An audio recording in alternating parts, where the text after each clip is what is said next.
Good morning friends. सूर्योदय classes के YouTube channel पे आपका हार्दिक अभिनंदन है। आज हम राजस्थान के भौगोलिक प्रदेशों में पूर्वी मैदान के बारे में बात करेंगे। पूर्वी मैदान जो है इसका निर्माण नदियों के द्वारा जमा किए गए अवसादों से होता है। यहाँ जो मिट्टी पाई जाती है वो दोमट, जलोढ़ और कच्छारी मृदा पाई जाएगी। भौगोलिक अध्ययन की दृष्टि से इस मैदान को हम पुनः 3 भागों में बांटेंगे, और जब हम 3 भागों में इसके बारे में बात करते हैं तो 3 भाग हमारे सामने आएंगे।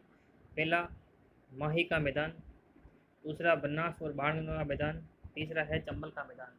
देखिए, राजस्थान के पश्चिमी भाग में थार का मरुस्थल है। राजस्थान के बीच में अरावली पर्वतमाला है जो कि जल विभाजक का कार्य करती है, और पूर्वी भाग में इसके नदियों के द्वारा बहाकर लाए गए अवसादों से निर्मित मैदान है।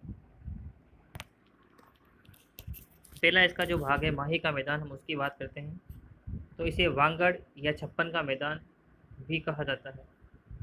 वांगड़ या छप्पन का मैदान इसे कहा जाएगा। इसका विस्तार प्रमुखतः 3 जिलों के अंदर है, बांसवाड़ा, प्रतापगढ़ और डूंगरपुर। इसे समृद्ध रूप से बांसवाड़ा और डूंगरपुर में जो बांसवाड़ा और प्रतापगढ़ के अंदर जो मैदान है, इस मैदान को छप्पन का मैदान नाम दिया गया है। आगे वाली बात हम यदि करें तो इस मैदान में जो मिट्टी है, इस मैदान में जो मिट्टी है उस मिट्टी का रंग जो होगा वो लाल चिकनी मिट्टी होगी, रेड लोमी सब कहते हैं। रेड लोमी मृदा यहाँ पाई जाएगी। उत्पादन यहाँ सबसे अधिक मक्के का होता है। मक्के की 2 महत्वपूर्ण किस्में हैं, एक तो माही कंचन और माही धवल। सेकेंड ग्रेड 2012 का जो एग्ज़ाम हुआ था उसमें एक क्वेश्चन पूछा गया था, माही कंचन और माही धवल निम्न में से किस फसल के प्रकार हैं, तो मक्के का था ये। इसके बाद में चावल की माही सुगंधरा नाम की किस्म यहाँ पे सबसे अधिक होती है। तो ये हमारा माही का मैदान था। इसके बाद हम बनास और बाणगंगा के मैदान की बात करते हैं। तो बनास का जो मैदान है उसे 2 भागों में बांटा गया है, एक दक्षिणी मैदान और एक उत्तरी मैदान। दक्षिणी मैदान जो है उसे हम मेवाड़ का मैदान कहते हैं। ये जो मेवाड़ का मैदान है वो राजसमंद, भीलवाड़ा और चित्तौड़गढ़, यहाँ मेवाड़ वंश के शासकों का आधिपत्य रहा है। राजसमंद, भीलवाड़ा और चित्तौड़गढ़ इस भाग में। उत्तरी मैदान जो है वो मालपुरा और करौली का मैदान है जो अजमेर में, टोंक में और सवाई माधोपुर में है। बनास के मैदान में जब हम देखेंगे तो यहाँ प्रधानतः जो मिट्टी पाई जाएगी वो पाई जाएगी भूरी मिट्टी। बनास के मैदान में जो मिट्टी पाई जाती है वो भूरी मिट्टी पाई जाती है। इसके बाद में आता है बाणगंगा का मैदान। बाणगंगा के मैदान का विस्तार है जयपुर, दौसा और भरतपुर। मिट्टी यहाँ पे जलोढ़ मृदा पाई जाएगी। इसके बाद में अगला मैदान आता है चंबल का मैदान। देखो, चंबल राजस्थान की वर्ष भर बहने वाली सदाबहार नदी है। ये अपने अवनालिका अपर्दन के लिए फेमस है। जब ये तेज बहाव से बहती है तो अवनालिकाओं का निर्माण कर देती है। मिट्टी जोतने योग्य नहीं होती, इसलिए हम ऐसी भूमि को उत्खात भूमि कहते हैं। देखो, याद रखना, जो भूमि जोतने योग्य नहीं होगी इसका मतलब है वहाँ पे कृषि कार्य नहीं किया जा सकता। ऐसी भूमि जहाँ पे कृषि कार्य नहीं किया जा सकता उस भूमि को भूगोल की भाषा में कहते हैं उत्खात भूमि। अंग्रेजी में इसे कहेंगे बेडलैंड टोपोग्राफी। ये अपने बीहड़ों के लिए प्रसिद्ध है। करौली, सवाई माधोपुर और धौलपुर में बीहड़ पाए जाएंगे, इसे स्थानीय भाषा में डांग कहा जाता है। और मुख्य रूप से यहाँ पे जो मृदा पाई जाएगी वो मृदा पाई जाएगी काली जलोढ़ मिट्टी। ये महत्वपूर्ण है, इसे हम IMP लगा के आप याद रखना। चंबल के मैदान में जो मृदा पाई जाएगी वो काली और जलोढ़ मृदा पाई जाएगी। पूर्वी मैदानी भाग में जनसंख्या का घनत्व जो है वो अधिक पाया जाता है। हम सब जानते हैं कि जनसंख्या का निवास सबसे अधिक वहाँ होता है जहाँ कृषि योग्य ज़मीन अधिक उपजाऊ हो। तो यहाँ नदियों के द्वारा लाई गई जलोढ़ मृदा से इस मैदान का निर्माण हुआ है, इसलिए जनसंख्या का घनत्व भी इस भाग में सबसे अधिक होगा। यहाँ उपजाऊ जलोढ़ मिट्टी का विस्तार सबसे अधिक है। दिशा के अनुसार यदि हम बात करें इस मैदान की तो उत्तर वाले भाग के अंदर घग्गर नदी बहती है जो उसका निर्माण करेगी। पश्चिमी भाग में लूणी नदी बहती है, दक्षिणी भाग में माही नदी बहती है और पूर्वी भाग में चंबल नदी बहती है। ये 4 बड़ी नदियाँ हैं जो राजस्थान के इस मैदानी भाग का निर्माण करेगी। इसके बाद नेक्स्ट टॉपिक हमारा है दक्षिणी पूर्वी पठार और दक्षिणी पूर्वी पठार या हाड़ौती का पठार। देखिए सरल सी भाषा में अपने को एक बात समझ लेनी है कि भारत के दक्षिणी वाले भाग के अंदर एक पठार है, दक्कन का पठार। दक्कन का पठार भारत के दक्षिणी वाले भाग के अंदर स्थित है और इस दक्कन के पठार का वह भाग जो कि राजस्थान दक्कन के पठार का वह भाग जो हमारे राजस्थान और मध्य प्रदेश में है उसे शामिल रूप से मालवा का पठार कहते हैं। शामिल रूप से क्या कहा जाएगा? मालवा का पठार कहा जाएगा। और अपने को ये भी बात अब याद रखनी है कि मालवा के पठार का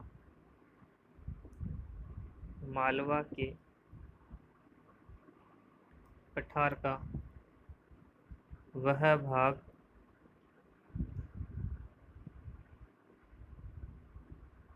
भाग जो अपने राजस्थान में है उसे हम कहेंगे हाड़ौती।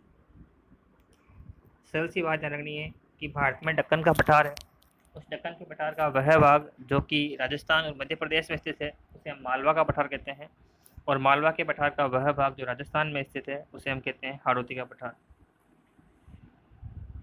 आगे यह समझने वाली बात है, इसका निर्माण जो हुआ है वो ज्वालामुखी के बेसाल्ट से हुआ है, लावा जो निकला है उस लावा से हुआ है। यहाँ पे जो मिट्टी पाई जाएगी वो काली और रेगुर मृदा पाई जाएगी। अध्ययन की दृष्टि से इसे हम पुनः 2 मुख्य भागों में और 3 गौण भागों में बांटेंगे। यहाँ एक और चीज़ अपने को समझ लेनी है, ये हमारे बहुत काम आएगी। भूगोल से रिलेटेड जितने भी एग्ज़ाम होते हैं वहाँ पे ये एग्ज़ाम में प्रश्न बनता है। बहुत सारी भ्रंश दरारें हमारे यहाँ पे भारत में पाई जाएगी, उनका कुछ भाग राजस्थान के अंदर भी है। बहुत बार प्रश्न आता है वृत हिमालय और ट्रांस हिमालय के बीच में जो फॉल्ट है उसे किस नाम से जानते हैं, वृत और लघु के बीच में फॉल्ट है उसे किस नाम से जानते हैं।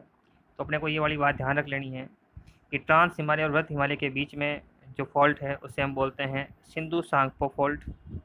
वृत हिमालय और लघु हिमालय के बीच में है उसे बोलते हैं हम MCT, main central trench.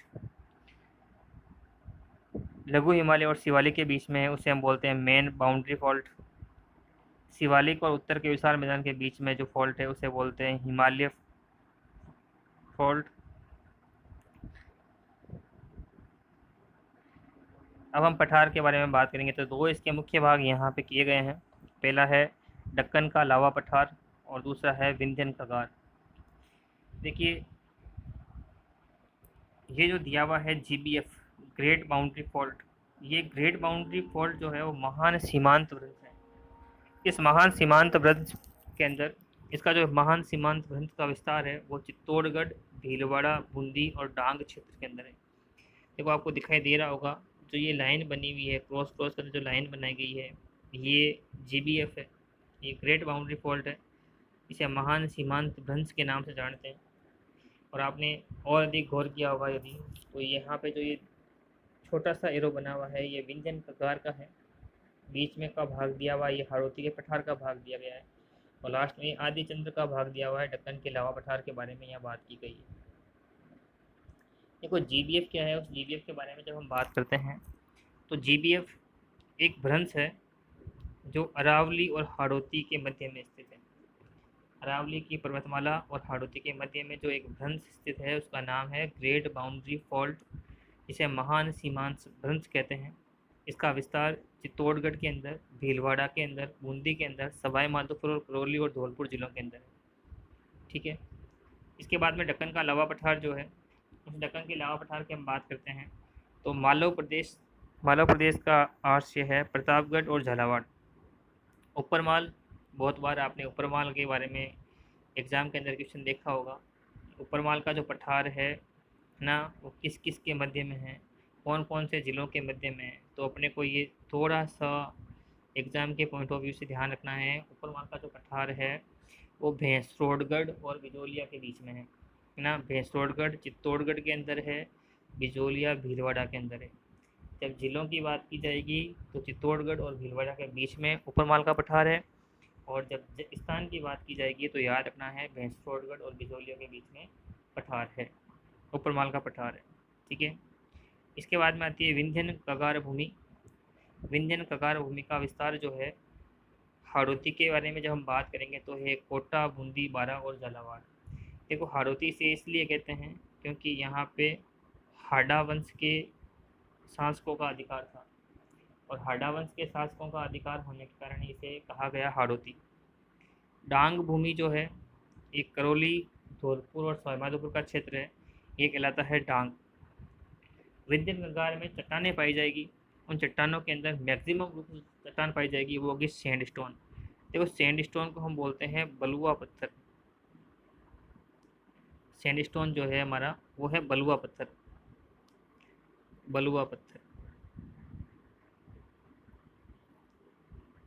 Sandstone जो है वो है बलुआ पत्थर।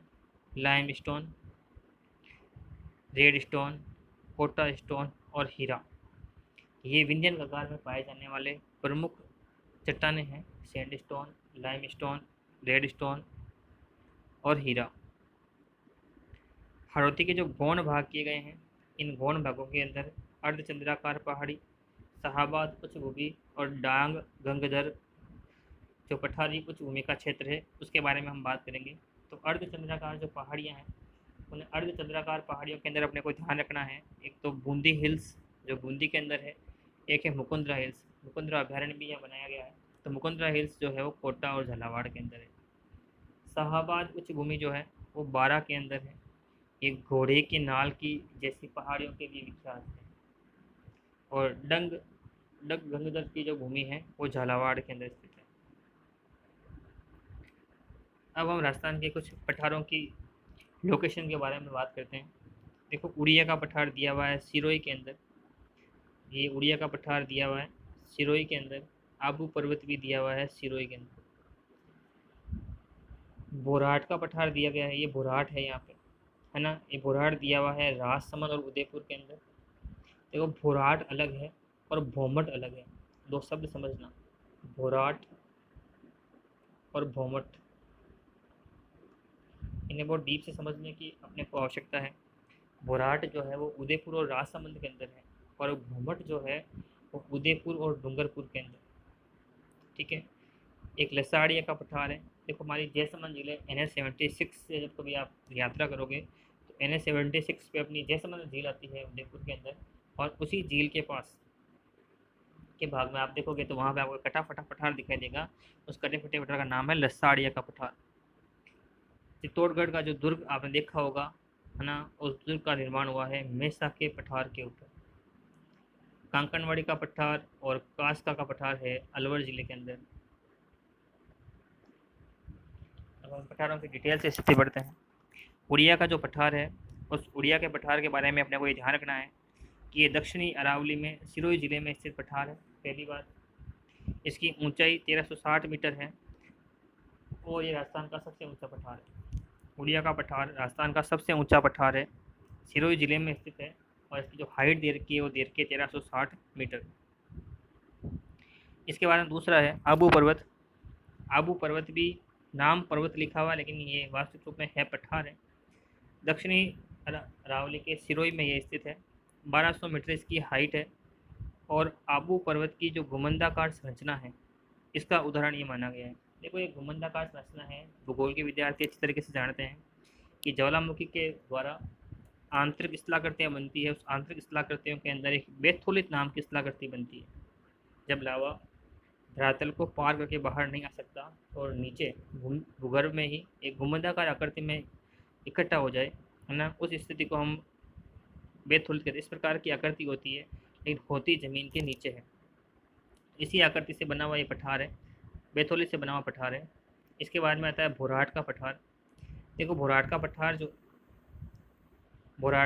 जो है वो दक्षिणी अरावली में उदयपुर की और गोगुंदा की पहाड़ियों के बीच स्थित है, राजसमंद की कुंभलगढ़ पहाड़ियों के बीच स्थित है। इसकी ऊंचाई है 1225 मीटर। जब यह प्रश्न आएगा बोराट का पठार किन दो जिलों के अंदर है, तो उदयपुर और राजसमंद जिलों के अंदर है। कौन सी स्थलाकृतियों के बीच में है, तो याद रखना है गोगुंदा की पहाड़ी और कुंभलगढ़ की पहाड़ी। गोगुंदा उदयपुर के अंदर आ जाएगा और कुंभलगढ़ जो है वो राजसमंद के अंदर आ जाएगा। इसके बीच में जो पहाड़ियाँ हैं वो वहाँ पे बोराट का पठार स्थित है। ये राजस्थान का दूसरा सबसे ऊंचा पठार है। ठीक है। इसके बाद में आता है लसाड़िया का पठार। तो ये दक्षिणी अरावली में उदयपुर की जयसमंद झील के पूर्व में स्थित है, उबड़ खाबड़ पठार है, ये लसाड़िया का पठार कहलाता है। ध्यान रखना, ये कट्टा फट्टा पठार है, कट्टा फट्टा पठार। ठीक है,